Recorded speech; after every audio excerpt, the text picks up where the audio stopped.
Welcome everybody, I'm Dave Eddleman with the Alexander Group, and I'm here today with Dawnet Beverly, Executive Vice President, Global Capital Markets with Donnelley Financial Solutions. And we're here today to talk about some recent trends in financial markets. So Dawnet, thank you for joining us. First of all, really appreciate your time today. And I guess we could just start off with the first question around general trends in the financial services market. This has been a really tough year, but I don't think it's been as tough as a lot of folks thought it would turn out to be nearing the end of 22. But what if you could just talk in general about the rest of 22, what's left of it, and into 2023? Great, thank you. Thank you, Dave. It's wonderful to be here. Thanks for having me. Yes, so many trends. Many folks think of us as part of the financial services because that's who we used to be. It's who they've associated us with the past. In the past, I'd like to think of us and just reframe it a little bit as the trends that we're seeing in the financial solutions industry. Because as you know, 6 years ago, we separated and became our own public company and named ourselves DFIN Solutions, and a lot has happened. The first big trend, I would say, is just how people view their work, how our employees, many of whom have been long-standing, decades long even, how they view their role in coming to work. Certainly, with COVID impacting the world as it did, many folks just thought about work differently, and they expected us, the industry, to also think about work differently. So instead of emails and in-person meetings, folks really wanted us to embrace the digital transformation. They wanted to be able to get a text. They wanted to be able to have an app to log on to see where they should show up. They wanted us, the company, to understand how clients were adjusting to the trends, how differently they were working. You and I were talking earlier about real estate. For example, that was often the biggest or the top two biggest cost of every company. Well, we shed real estate. We didn't need to anymore because no one was gathering in a building. They were on Zoom or on Teams. So the whole digital transformation, I think it's a trend that I believe is going to be continuing. You heard about SPACs, and in 2020 and 2021, I think some reports say there were over 600 SPACs. Who would have thought during COVID, these special purchase acquisition funds were a way that people could access the capital markets easily to do their deals. Groups of people got their funds together, and then they had money to go find companies to buy.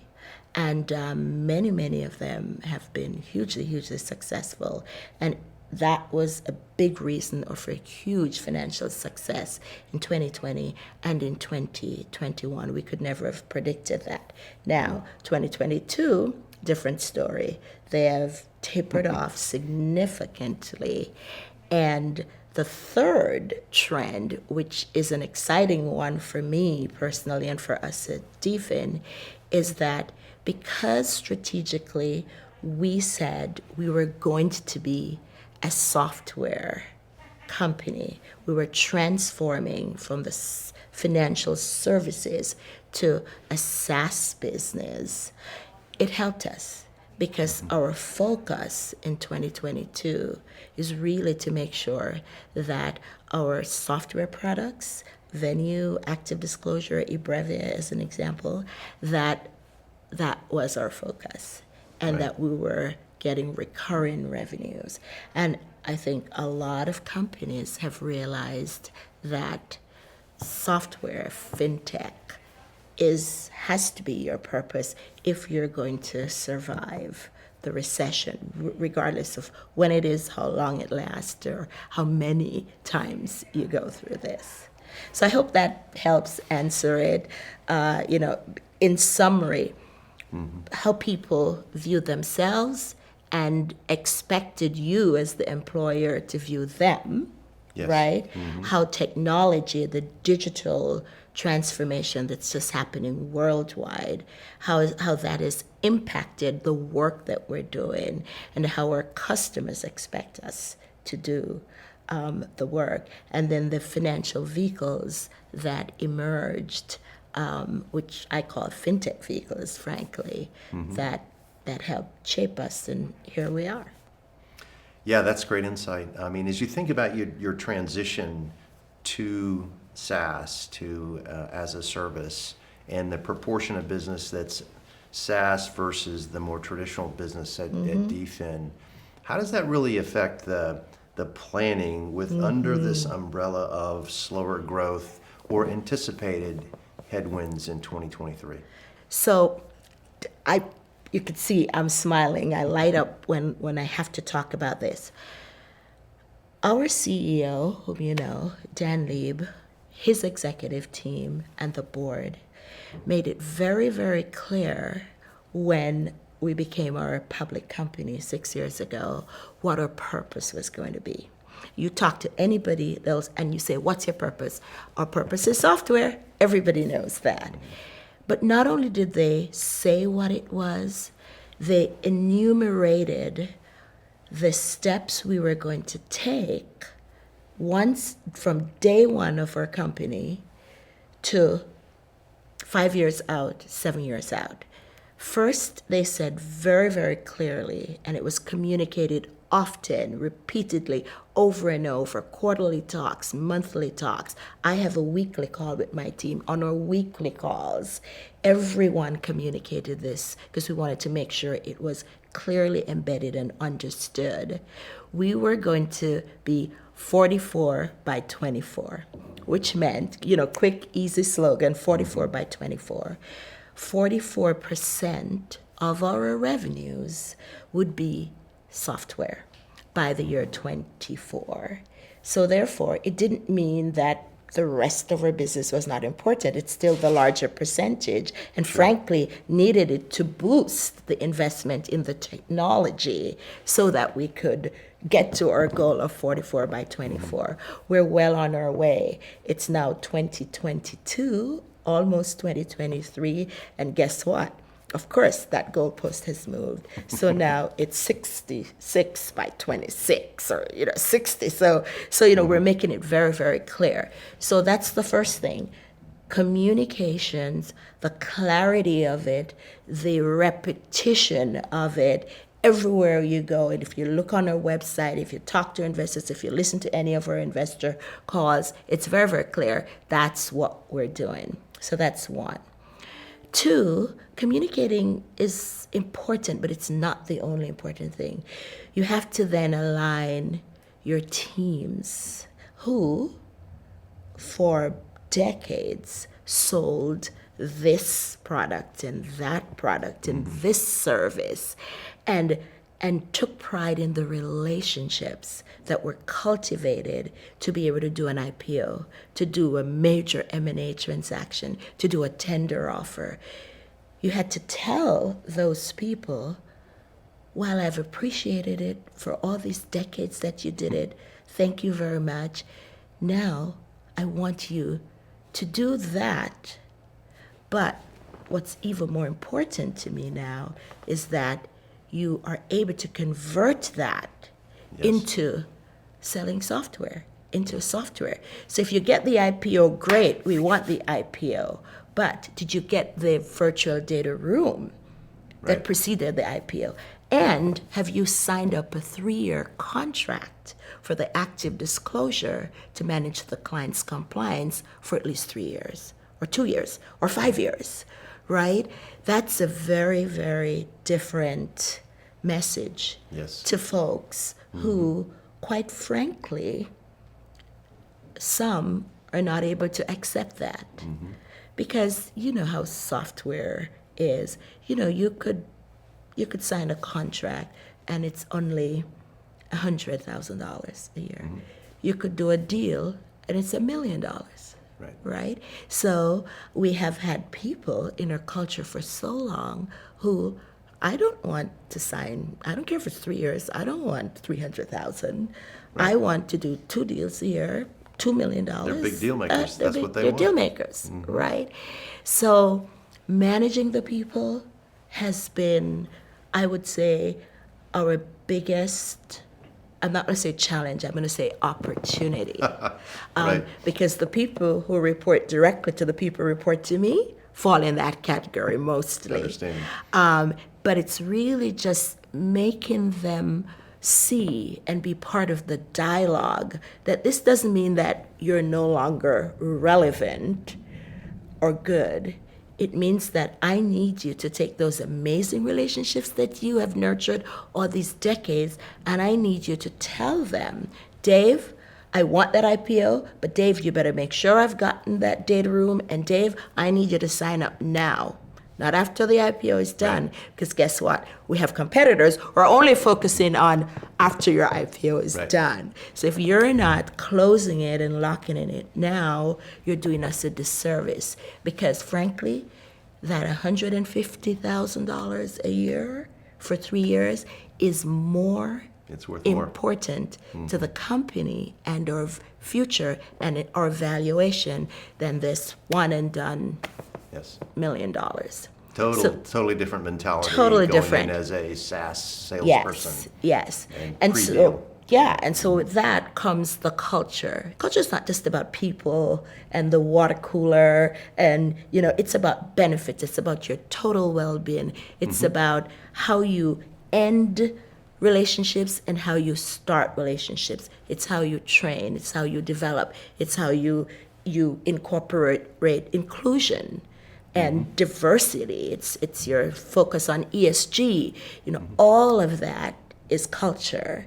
And I've been with the company for 32 plus years, and I tell you, it's just wonderful as a long-standing employee to see that Dan puts his money where his mouth is, and the board put their money where their mouths are, and everyone is on the train together because everyone is getting the same message and learning. Now, there is fear, don't get me wrong, but there's authenticity. Folks are addressing the fear. I have worked the hardest in my career in these past few years, because you really have to tell someone 57 times the same things, literally. That's what you have to do. And you have to tell them in different forms. It's not just the Zoom or the Teams. You got to meet with them. You got to take them golfing. You got to go to lunch. You got to listen. You got to, you really have to meet them where they are, because you can't do it without people. Right. You just can't. Yeah. So it's been exciting, tired, but exciting. Well, apart from the people, this investment in enablement in sales and in marketing and in the post-sales world as well. I mean, you said, put your money out there, put the investment in. If we should run into some 23 headwinds, what's your view across the board of that sort of investment perspective that says, well, we do have to transition our sales force, and your sales force is no different from a lot of our clients. Yeah. But it is a different world, and it does require investment, and it may not be a near-term, in some cases, ROI for the company. So what's the outlook on that if shareholders begin to put pressure on investments? Well, here's how I'll answer that. If I were the CEO, there's one thing I would prioritize above all, and that is the investment in marketing, specifically sales enablement. Interesting. Okay. Because being a sales leader, I will tell you, for so many decades, we were everything. We were doing our marketing. I remember I used to prepare Jumping Out the Window seminar, the brochures, the advertisement, and you just wonder. I mean, I always used to say God loves Donnelley, why we managed so well for so many decades. Since we became Donnelley Financial Solutions, the way we have been able to position the company as a software company, we could never have done it without the leadership and the investment of our sales enablement marketing folks. Search engine optimization, as an example. You go figure, we didn't know we could get leads, or we could sell $1 million deals or get contracts of recurring revenue without actually knowing a person. We can. I've seen it. And it's easier. It truly is easier. Sales reps fear that, okay, it's going to replace me. It's not. It's going to enhance your ability and increase your sales. So I'm a huge proponent of that. And short term or long term, that's the area that we absolutely must invest in, because you have to invest. You can't that. You just have to do that. Now, how you feed that investment is a dialogue around what do you pull up your straps on. Right. What are the exact initiatives you want to put the investment in? Right. And if your purpose is clear, the answer is kind of clear. Does this move towards your goal? To becoming wholly what we say we're going to do in software? If it does, then you have to do it. If it doesn't, then you don't. It might be a great idea, but you don't. I mean, I'm dealing with some situations now where I asked someone wanted a contract to do something, and I said, what's the value? And he said, oh, it's about $4 million. And at first I thought, $4 million, that's a lot. I said, I'm glad I didn't say, okay, sure. I responded to him, I copied my boss, and I said, we'll get back to you. My boss sent me a note, and he says, $4 million, 9% margins. Nope, we don't want that. Turned it away. Yeah. Right.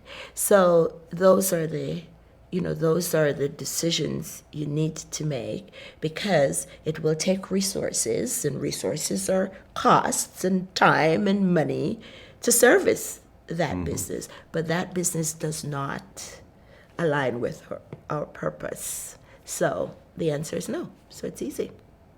Interesting. Well, this has been really great insight, and I really appreciate your time and thinking about your transition, thinking about this unsure marketplace in 23, and thanks again. Really appreciate it. It's my pleasure. Thank you, Dave.